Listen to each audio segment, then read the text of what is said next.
Hey guys, how's it going? It's Etanyos here. Welcome to this NHL 24 tutorial on how to defend. Today we are going to be going over the description of every type of defense that you need to play in the game, the controls that go along with it, and then I'm going to give you some in-game examples for how to use these effectively. So just before we jump into it, if you guys find this video helpful, useful, or just entertaining in any way, make sure to drop a like, subscribe to my channel, and hit notifications so you never miss when I upload tutorials like this. So I will be laying these types of defending out in this video based on most useful to least useful as far as how often you are going to use this type of defending in NHL 24 in-game. So starting off with the first one, we have body checking. Body checking is super easy as far as this here you can choose to press B or circle on PlayStation 5 on your controller. That's going to throw a hit, but it's a little bit glitchy. It doesn't always engage the hit right away. The best way to actually throw a hit, like a big body check in NHL 24 this year, is to do a slap shot animation or slap shot movement on the right stick on your controller. So you're going to push down first away from the player that you're going to hit, and that will load up the hit, and then you're going to burst through the hit as you would take a slap shot. Same exact control, just when you're playing defense instead of offense. Honestly, this play is pretty overpowered. It knocks guys out of the play momentarily for about 2 or 3 seconds. It allows you to actually get the puck, but you have to be careful because if your guy is moving too fast or if you're coming in along the boards, these hits are very prone to charging, boarding, and elbowing penalties, and you'll end up in the box a lot of the time if you're getting a little bit too aggressive with your hitting. On to number 2, and here we have stick checking.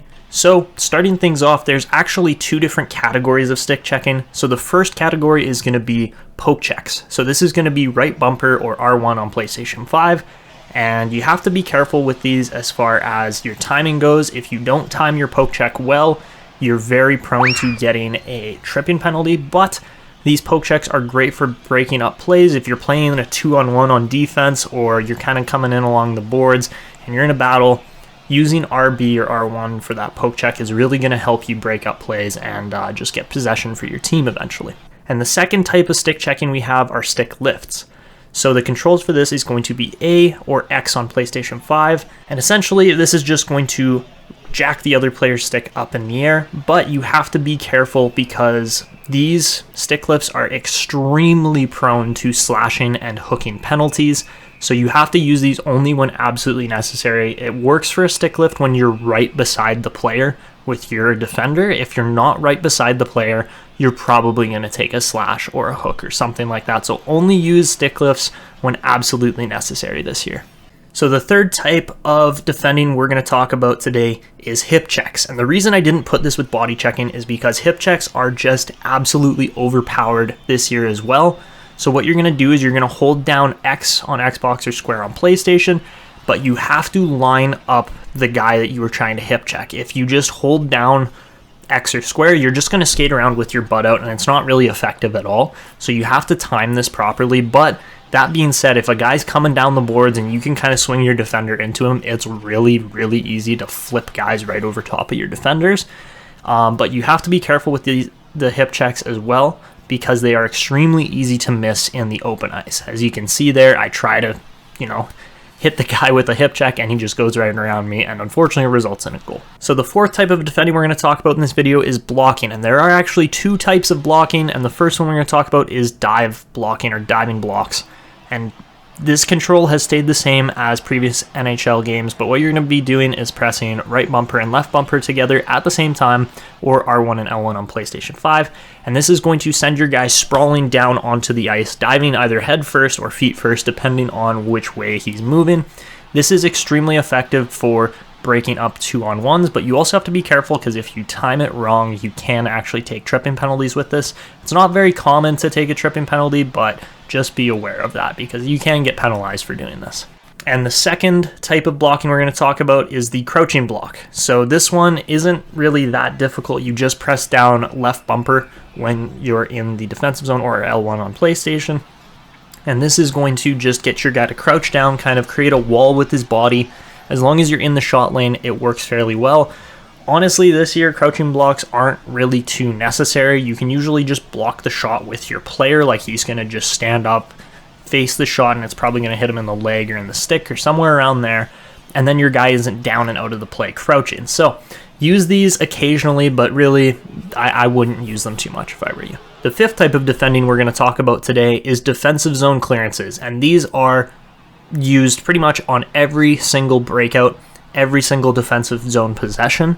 And what you're going to be using is you can use LB or L1 on PlayStation 5. You would flick up on your right stick. This used to flip the puck either directly over the glass, or if you were along the boards, it would flip it all the way down the ice. And this was really effective for penalty killing and things like that.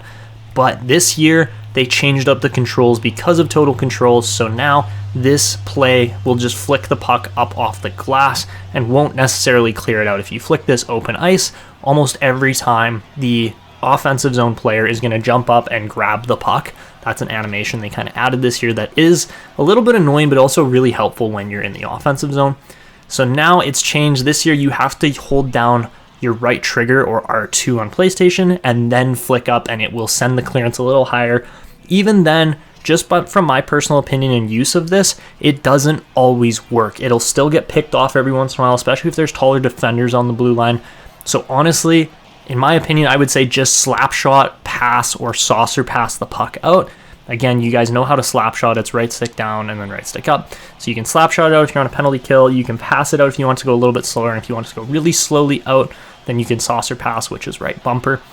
So you also want to use this for rimming the puck too. This is part of defensive zone clearances. I found that with icon passing this year, I very commonly got tricked into trying to press the button to send it to my guy, and instead of the puck being rimmed, it would be a straight pass up the middle or just past the side of the net, and a lot of the times we get picked off. So don't be afraid to just rim the puck this year rather than actually using icon passing to break out. The only time I use icon passing to break out is when I'm doing a long stretch pass all the way down the zone. So keep that in mind when you're doing defensive zone clearances. And the final or sixth tip and type of defending we're going to talk about today is going to be tie-ups. So there are two types of tie-ups that you're going to use pretty much every single game, and the first one is going to be the board pin. So what you're going to do here is you're going to press down on Y or triangle on the PlayStation controller, and what it's going to do is just pin the offensive player up against the boards. You need to be careful because if you hold this down for too long, you will take a holding penalty. So really just hold this as long as the player has the puck. As soon as the player has the puck, let go of it and try to battle for the puck, but really do not hold that too long or you will end up in the box. And the second type of tie-up defending this year is going to be net front battles. Again, this hasn't really changed from year to year, but again, it's going to be holding down Y or triangle, and this time it's going to just be right in front of the net. So it's just a positional difference, really.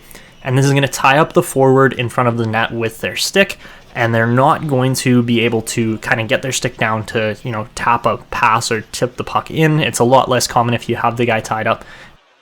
So guys, that is it for this video. If you found this helpful in any way, shape, or form, and you're still getting used to defending in NHL 24, then of course, drop a like and subscribe to the channel, and feel free to leave comments regarding any further questions on defending. But that is it for me, and I will see you guys in the next one.